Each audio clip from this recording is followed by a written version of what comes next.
জীবনের ঝুঁকি নিয়ে চলছে যাতায়াত। প্রশাসনের পক্ষ থেকে জারি সতর্কবার্তা। মঙ্গলবার রাতভর টানা বৃষ্টির জন্য জল বাড়ল গোপীবল্লভপুর 2 ব্লকের কাথুয়া খালের জল।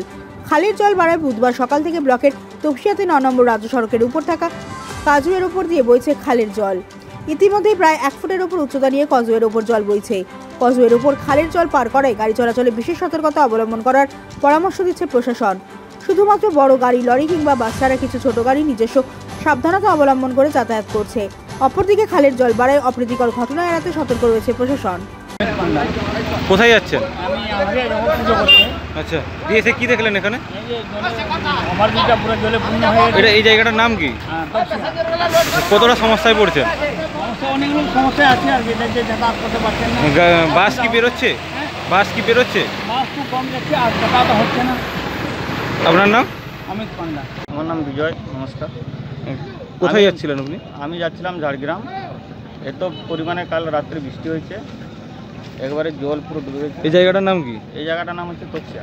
আচ্ছা, ঠিক আছে, কোনো বাস যেতে পারছে না। একটু কতটা সমস্যায় পড়ছেন? অনেক সমস্যা। এই ব্রিজ তো খোলা হয় না, এটা বন্ধ হয়ে গেছে। জল এমন বেড়েছে, কোনো মানুষ পার হতে পারছে না। কতদিন ধরে এই সমস্যা? এই প্রথম এই কালকে রাত্রে বৃষ্টির জন্য পুরো জলটা বেড়ে গেছে। আগে কি আগে এরকম? কখনো হয়নি এরকম, এটা ফার্স্ট হয়েছে। আপনার নাম? আমার নাম বিজয়।